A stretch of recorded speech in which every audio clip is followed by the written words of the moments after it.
North Fork podcast. Good morning. Hello, my name is Eric with North Fork. I'm here with Dr. Kevin Robertson. Good morning. Yeah, and we're here at Dallas Safari Club 2024. It's been a good show. It has been a good show. It has, really has been. Yeah.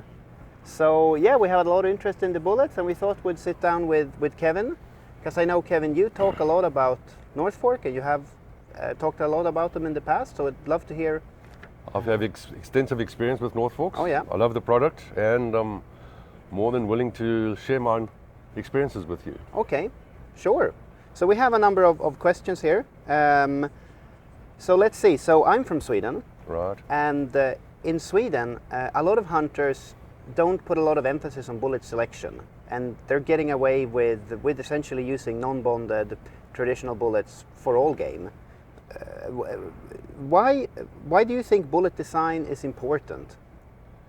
Well, for African game, we've got animals the size of elephants. We've got animals the size of duiker. Oh yeah. And you can't shoot you can shoot a duiker with an elephant bullet, but you can't shoot an elephant with a duiker bullet. No, it's not going to work. So we have the cats, which are completely different. They have very highly refined nervous systems, which you can switch off with a large amount of hydrodynamic shock. So the cats need their own type of bullet.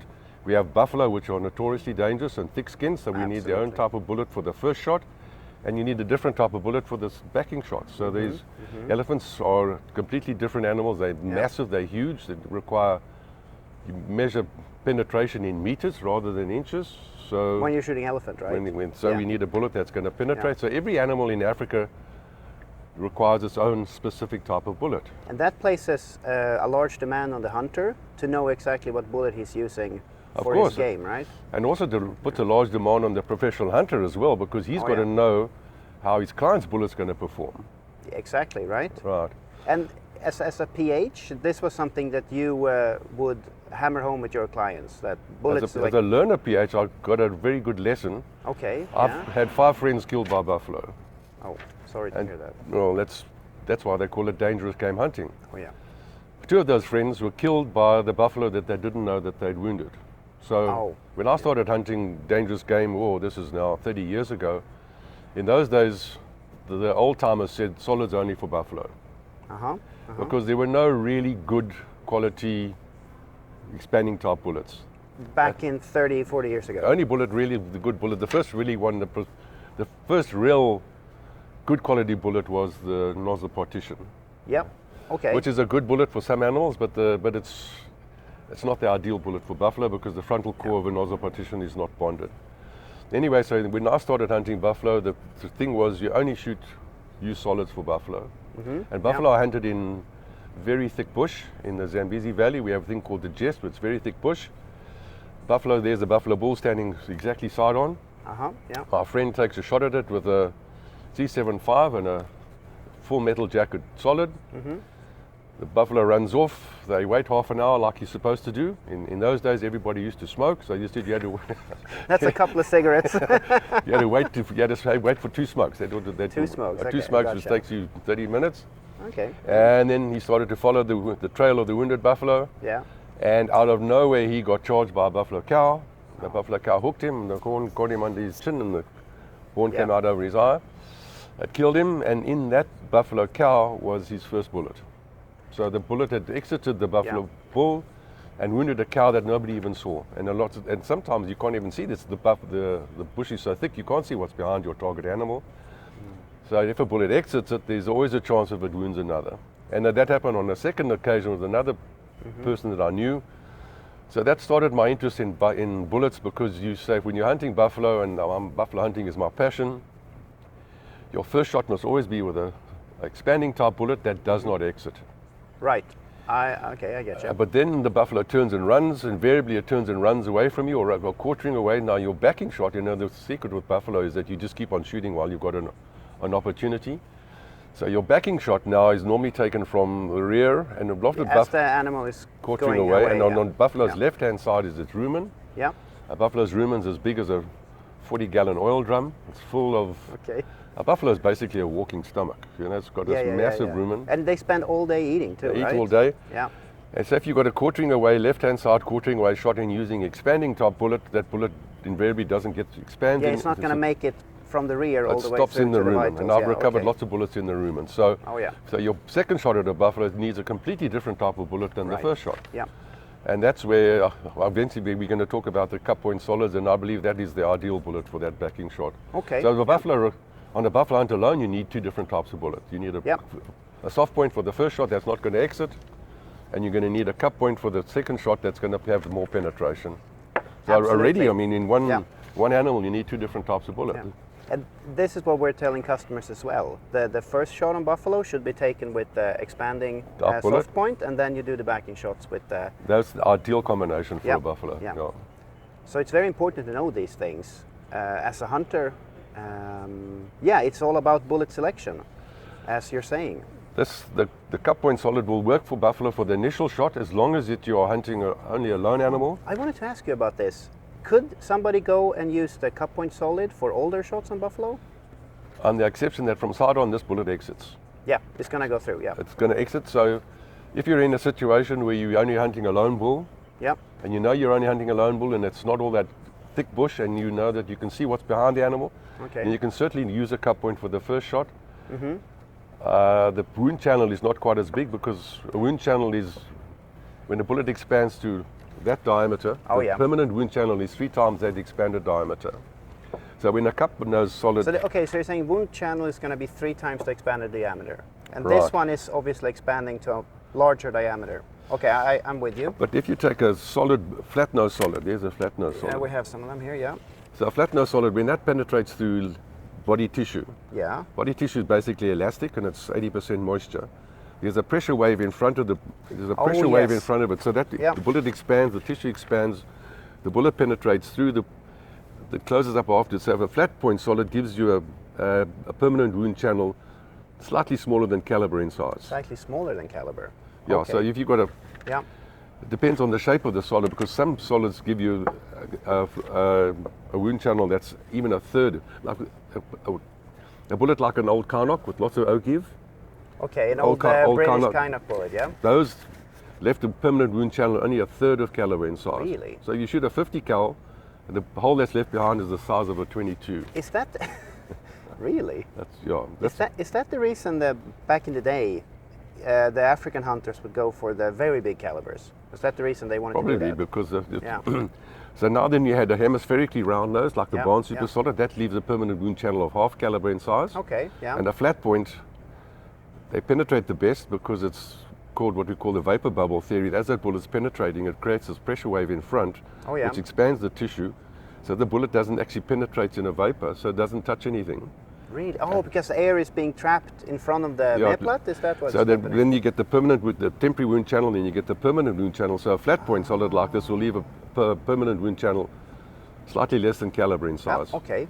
But when you take you take a cup point solid. Yes. Like this one, for example. And as soon as that now rivets out and it causes a cutting edge, it changes the situation completely, where the permanent wound channel is now 3 times the spinal expanded diameter. So we're looking at 3 times caliber instead of third of caliber.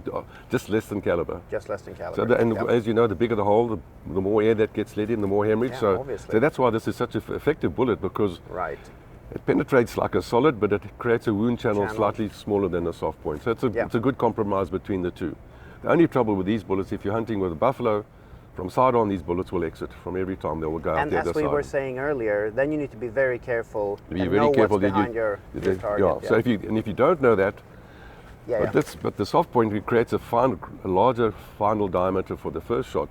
So that's probably still the bullet of choice for the first shot. So an SS, for example, if you're shooting from the side on a buffalo, will this one exit? No, it won't. Because what happens as the bullet goes through, now it's fully expanded, it gets to the opposite side.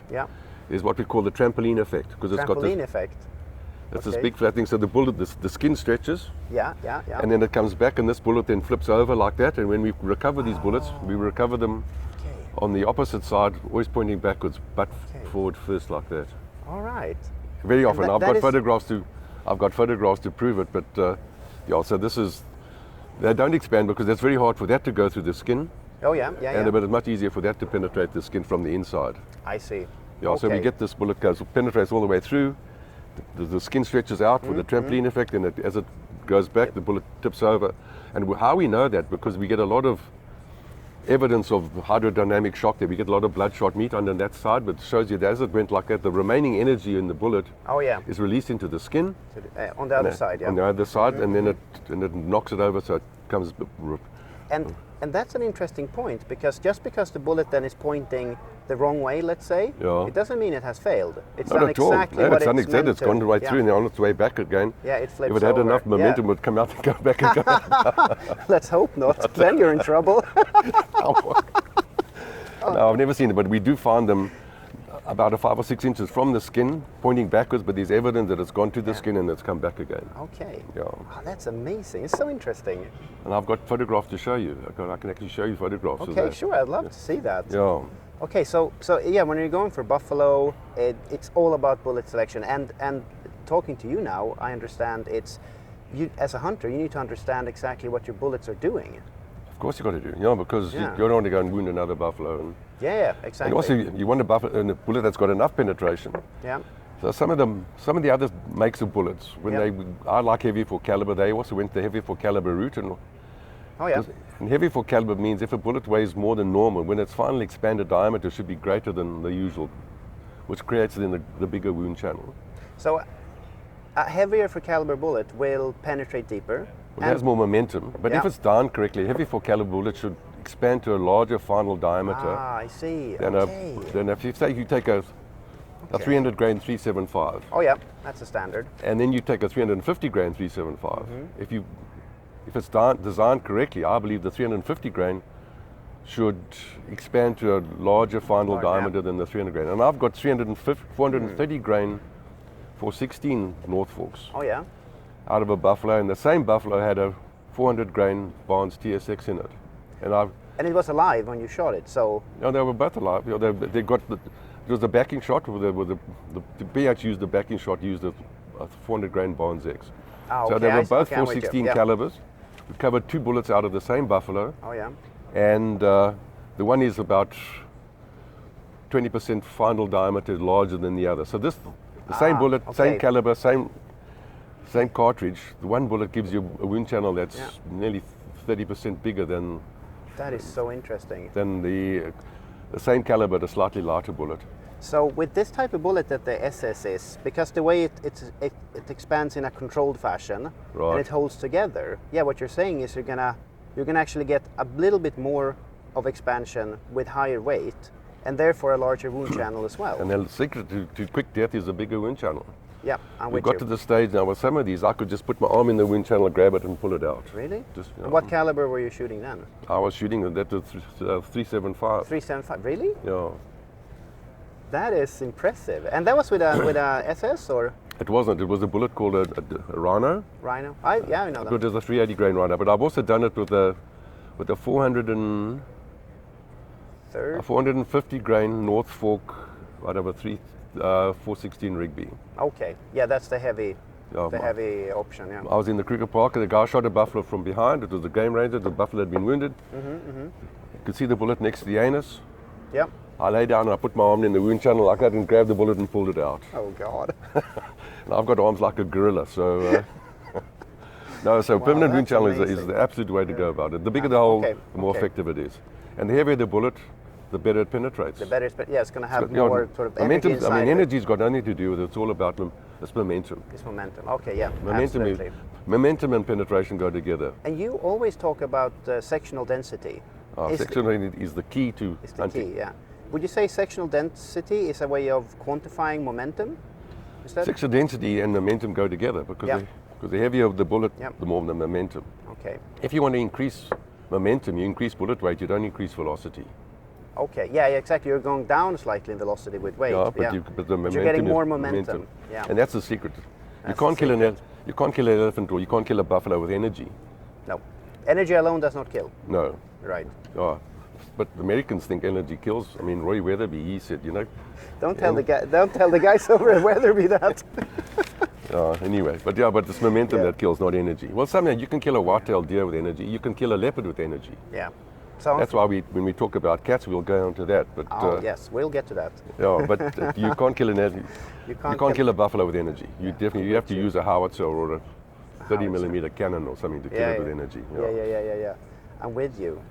Okay, that's amazing. I mean, I'm learning a lot about bullets and buffalo hunting. This is so well, that's what it's all about.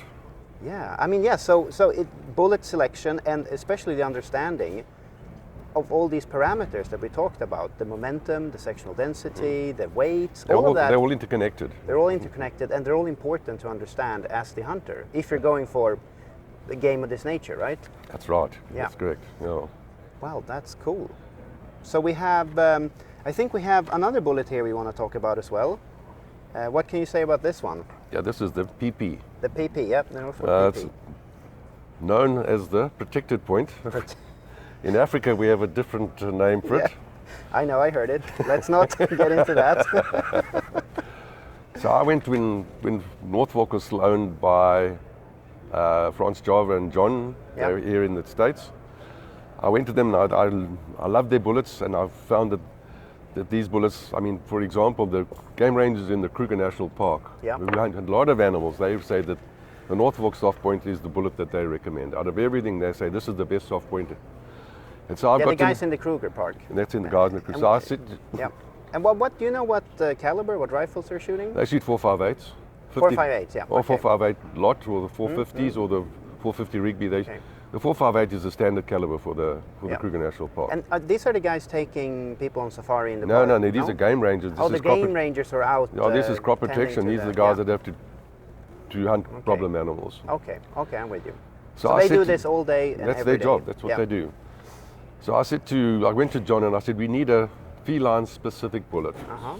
So the regular SS is designed to fully expand within 6 inches of penetration. Yeah, here's an SS, Okay, so... Sorry, say that again? 6 inches? This is designed to be fully expanded within 6 inches. 6 inches after impact, So they tested that in ballistic gel. But a leopard is only probably 13 or 14 inches wide. Oh, yeah. So if a bullet is fully expanded by 6 inches of penetration, it's fully expanded by... It's already penetrated half the animal by the time it's fully expanded. Before it's fully expanded, yeah, exactly. So I went to John, the guys at Northwalk, and I said, we need a feline-specific bullet. We want the same quality of bullet, but we need that bullet to be able to expand quicker. So they invented this, what we call the PP, and they have what they call, this is the expansion initiating ring. I don't quite know how it works, but they engineered it. They were both metallic engineers. It's a very specifically machined little groove. That's right. And the shape it has, if you look at it, they put a lot of thought into that. It has a very specific shape. Yes. Yeah. And then we tested it. They shot this into ballistic gel, and that was fully expanded within 2 inches of penetration. Okay, so we're going from 6 to 2 inches. Right. Okay. So they gave me some of these bullets, and I took it to a friend of mine, and we went and hunted a leopard in the Dandy Safari area. Yeah. And he shot a leopard from side on, and it killed the leopard, and I had an opportunity to do an autopsy on that leopard. And I got very detailed photographs of it, and we skinned the leopard, and you could see the bullet entry hole, and then we took the front leg off, and the hole into the thoracic cavity was 3 times expanded diameter. There's a hole in the thoracic cavity that's the size of a silver dollar. Okay. Which shows to me that bullet had really fully expanded by the time it went into the chest cavity. So by the time it was into the chest cavity, it had fully expanded. So I mean, a leopard's got its skin, and it's got a little bit of muscle, then it's got its chest wall, and he shot it behind the shoulder. So by the time it went into the chest cavity, it was already fully expanded, which was 2 inches. So that we know that bullet works. Went out the other side and left a massive wound channel. So this is the bullet of choice for the felines. Yeah, for lion, leopard, And also if you want to using your 375 and you want to hunt all the smallest plains game species like impala and all that. This is the bullet that you really need to use because it's quicker expanded. As you get into the bigger animals, say wildebeest, probably sable, roan up to eland. That's the realm now because you've got a much bigger animal. You can wait for that 6 inches of. Yeah, you got some room. You've got some room for it to expand. I see. So for the smaller antelope species, I would say from Daco all the way up to Blessbuck and that, the SS is probably the way to go. And then after that, then you go to the PP for the smaller antelope. Exactly, PP for the smaller, and then you can go to the SS for the bigger animals. larger. Yeah. So, but could somebody go and use, let's say, PP for all their game on their safari? I think they could. Probably it's not the ideal choice, but if I was going to hunt a buffalo, I probably wouldn't use a PP. I would just use a SS because that's going to be a better choice. Definitely a better choice. Yeah. But so if you're, and it's all about heavier for caliber as well, right? Well, that's my opinion, because I just like the bit more momentum, better penetration. So let's say if I'm going to Africa and I want one bullet for all of my game, would I be able to take, let's say, the 350 grain 375 PP? Or am I pushing it a bit too much? You're pushing it a bit depending on what you're going to hunt. Okay. But the nice thing about these, I could get them to shoot to the same point of aim. So, So I would, if I was going to hunt Africa, and I was going to Buffalo Plains game hunt, I would take PP, SS, and a flat nose solid. Flat nose solid? Not a cup nose solid. Yeah. The flat nose? Is that? Flat nose, that's your elephant bullet. That's only really for elephant, right? I believe that's just specifically for elephant bullet. I'm with you. All right. And I thought I would just ask about your, when it comes to calibers, like what calibers do you like and what would you recommend people to bring along to Africa? The logical choice is the 375 H&H. The one that does it all. And the reason for that, because it's shootable. Oh, yeah. I believe that 50 foot-pounds of recoil energy is the most that most people can take without having a dedicated effort to learn how to shoot. And a 10-pound 375 shooting a 350 grain North Fork bullet at 2,300 feet per second is going to recoil at about 41 foot-pounds of recoil energy. Okay, so that's still manageable, right? The next, if you want to go more than that, then the next logical choice is the 404 Jeffries. 404 Jeffrey. Because that just fits into the less than 50 foot-pounds of recoil. Okay. And there was a reason why the 404 Jeffries was the caliber choice for all the old colonial game departments. Yeah, you were telling me about this back in the British times. Because all the old colonial days, the 404 Jeffries was the standard issue to all the game departments. And why did they pick that? Because I believe because it works, first of all, wonderful reputation, but it recoiled at less than 50 foot-pounds of recoil. Okay. So they could take African game scouts that have never seen rifles before, and you could train them to be able to become competent crop protection officers. Right. They could teach them to shoot. If you go now to the 416 Rigby and all those other calibers, they recoil at about 60 foot-pounds of recoil. So already going from the 404 to the 416, we're talking significantly more recoil. Significant recoil, yeah. Okay, I see. All right. And I believe, and I'm a great fan of the 416 Rigby, but the 416 Rigby is a pretty specialized cartridge. Yeah, what is it specialized for?